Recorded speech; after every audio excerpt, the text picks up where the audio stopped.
A year has passed since the battle with the Ravagers. Edinburgh has grown a lot since that day. Many more joined us.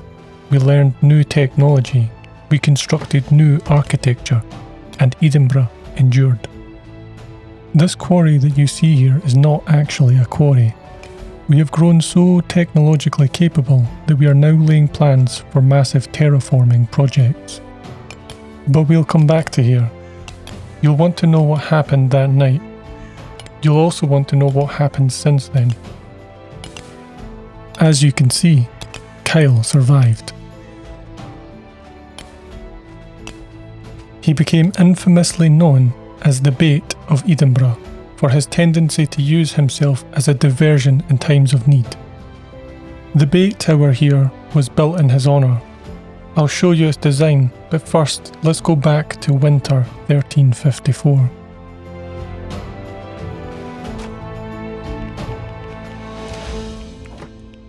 After the battle, Kyle almost died a few times.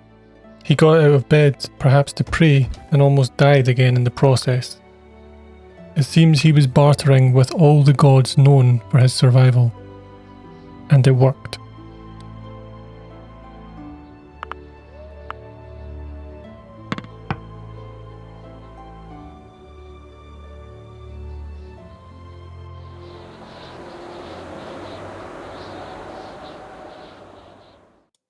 In winter 1354, we had not yet finished the cliff tower. Below ground, we were building a connection tunnel between the workshop and the root cellar. Kyle gradually recovered, but it took most of the winter for him to heal. It was a great time for the old Edinburgh ice business. However, we did not fully fill our fridge this winter.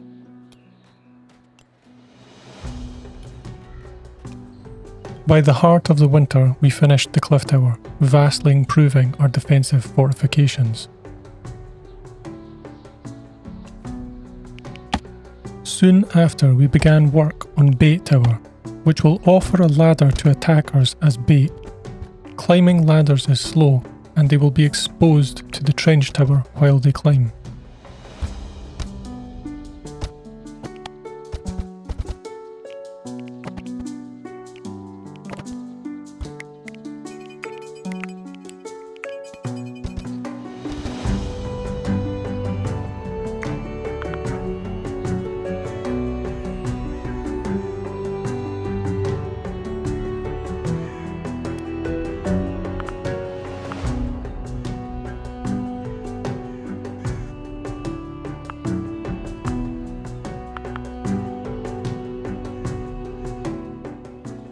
As you may have noticed, we upgraded Edinburgh Castle to include an infirmary.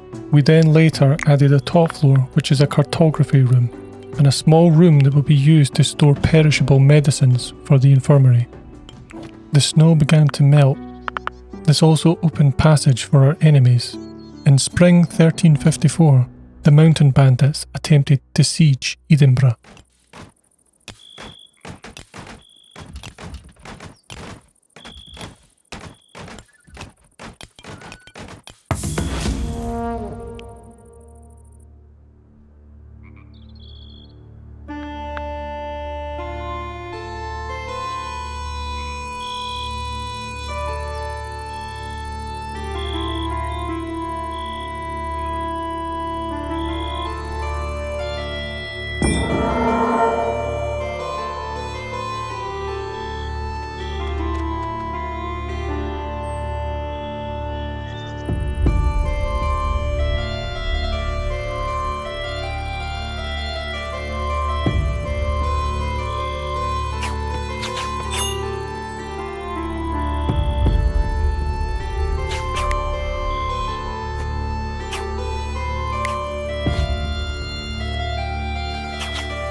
we let one live to send word to the others. Edenburgh was not an easy target. We experimented with ladders to create a tower that could be accessed from the underground tunnels. We call it the Tunnel Tower. It was not the simplest of builds, but we also later used the connection for the mineshaft to allow us to go up a level in the mine.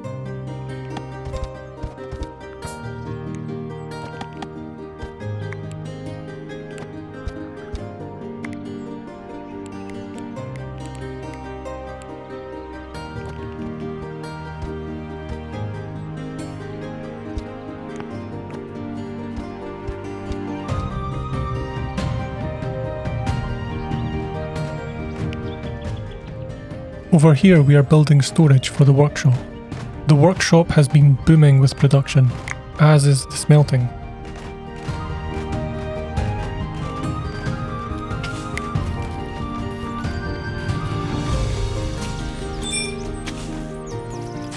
It made sense to add a door to the trench tower. To finish Tunnel Tower, we had to create a ledge at every ladder point to be able to build the ladder. We finished the infirmary. Redmond decided to have a fist fight with a boar, so he was among the first patients to use it. Above, on the top floor, was the cartography room. It does not require its own room, I just did this for the aesthetic. Once built, we were then able to trade on the world's map. We later sent Hrothgar along with several dogs and a bunch of clothing and silver to trade with Bloxwitch.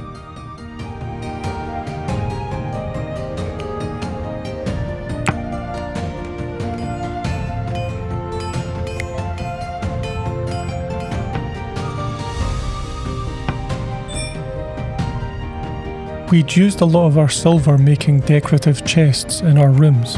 Each room had a silver chest and a clothing and armour mannequin.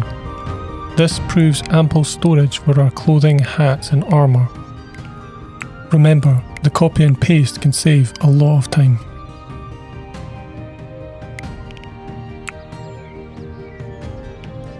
We also gradually upgraded the beds to more luxury ones. We traded with Bloxwitch and with merchants that came to our village, and we accrued a substantial number of cattle, sheep and chickens. A chicken coop was built for the chickens.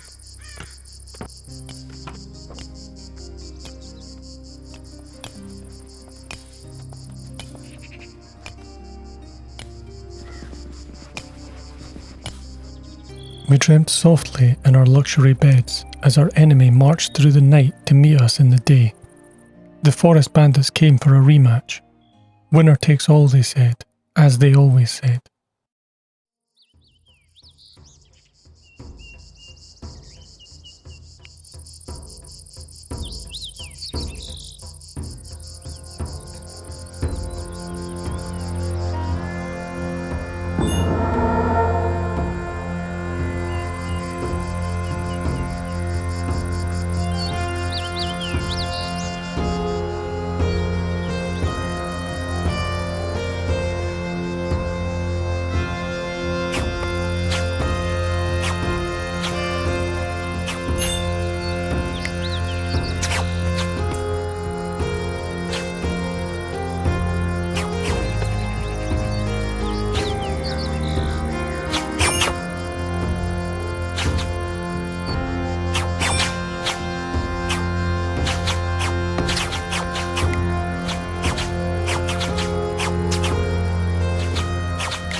After the battle, it was time to knock down Edenburgh Tower. It protected us in many battles, and we will honour it with an upgrade in due time.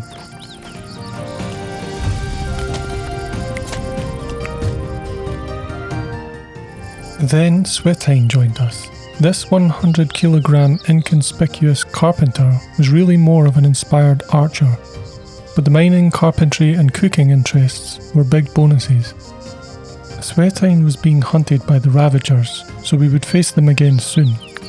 Swetine was also a night owl, which is ideal for cooks and crafters as they do the back shift on the production work, and it effectively can double our daily production. The infirmary will have her on our feet in no time.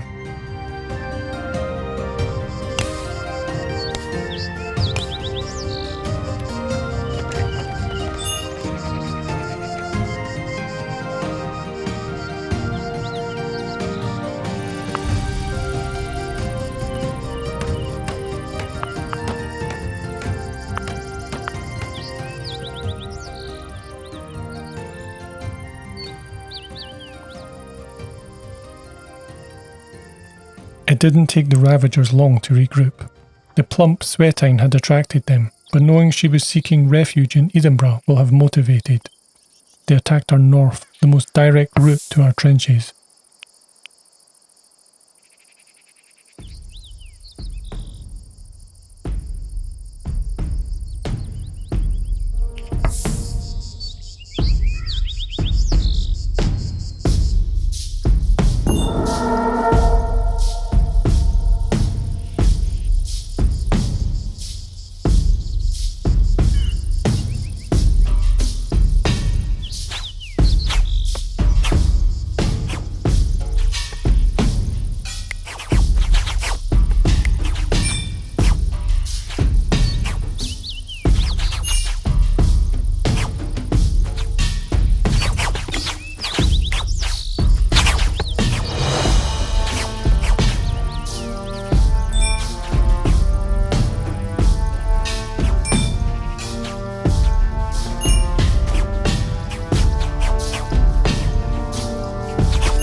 Medicine, including herbs, are perishable, meaning they can benefit from being stored in cold temperatures. We build a small room here where we can store medicine in the future, once we learn medicine making. We extend the fridge and soon fill it. We also extend the wine cellar and separate them into rough and fine wine sections.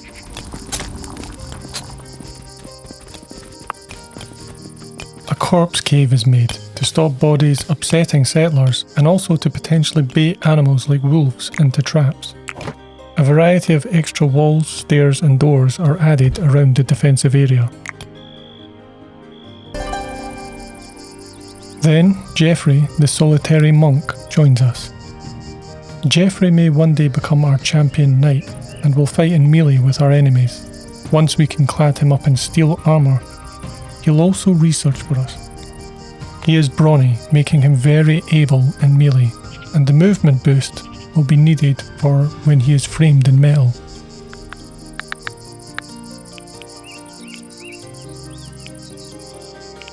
His addition to the community has demanded that we add more fancy bedrooms. The workshop gets a floor added.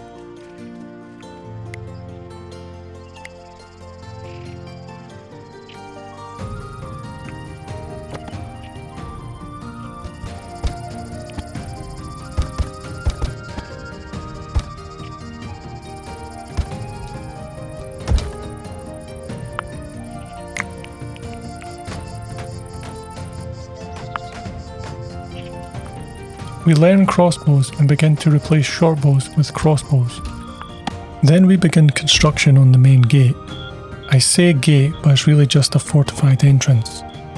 I always keep a path open, meaning no closed doors or such, to be able to lure enemies to that area. You can use doors and have them set to keep open, but if you ever close the door and forget, attackers will knock down the nearest entrance they can find. But we want them to come here, to Edenburgh trenches, so we keep the route wide open.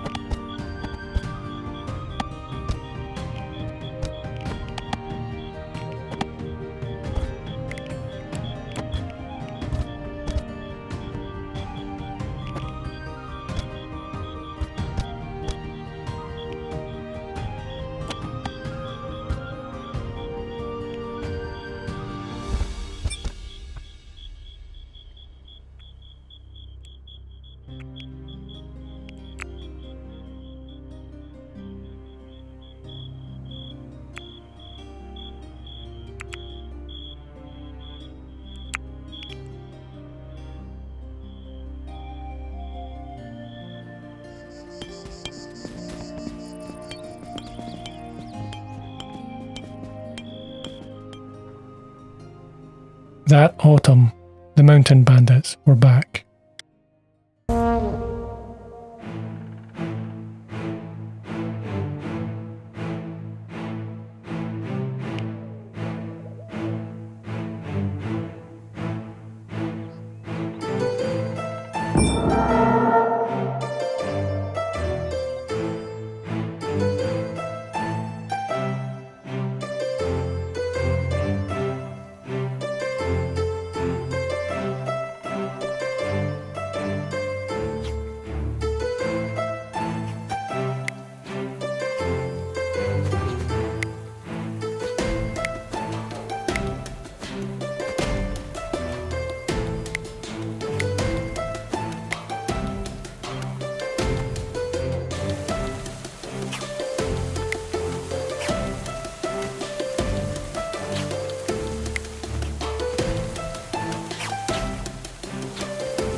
That autumn we finished the front gates.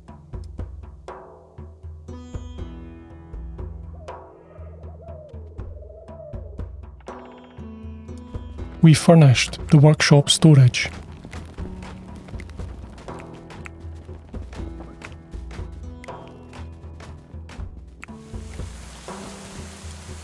And we began the plans for the new Edenburgh Tower.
In the late autumn, we hunted our first bear.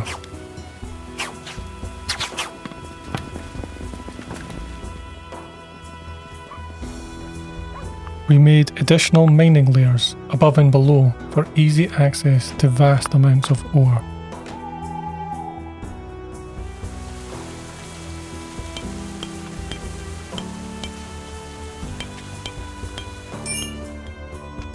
We learned terraforming and begun a major terraforming project, as well as terraforming the animal pen.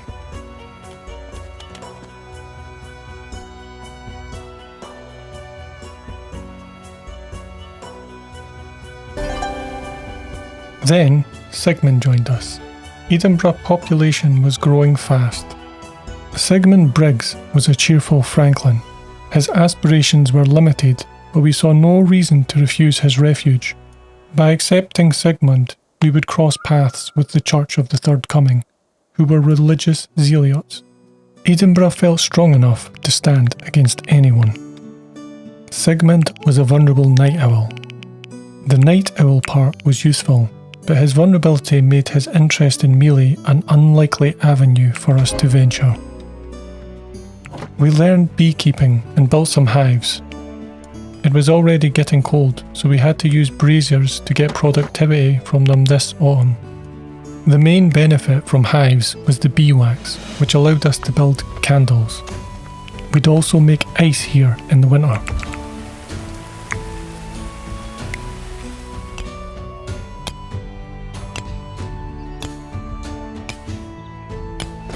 We then waited for the Church of the Third Coming to come, I guess.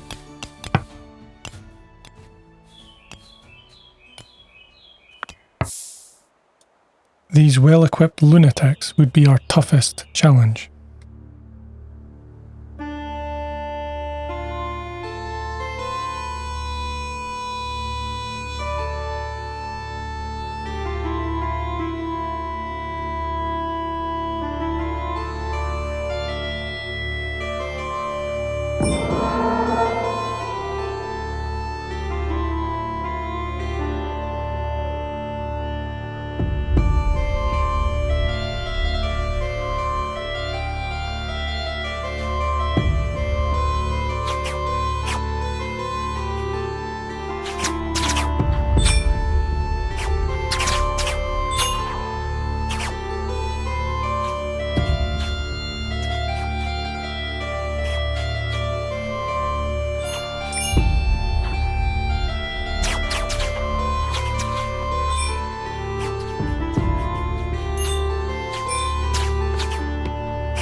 We managed to save Sigmund from a flaying, and we can get back to our bees now. Seems we'll need to store the wax in a cold place.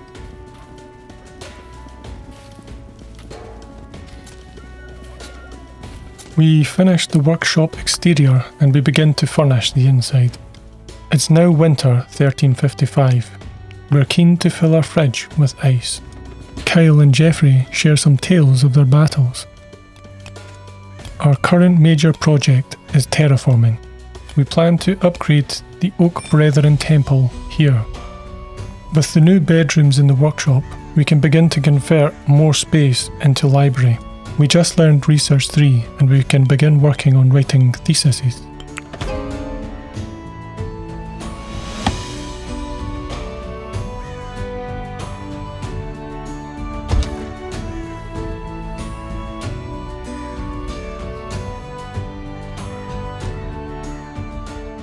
And we began to plan out our defensive walls on the south. So that was our year.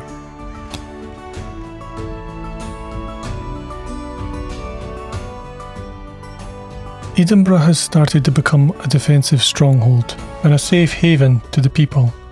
Our goal now is to cement our legacy with grand architecture and technology. No doubt, our growing number of adversaries will try to stop us. We will see if they can.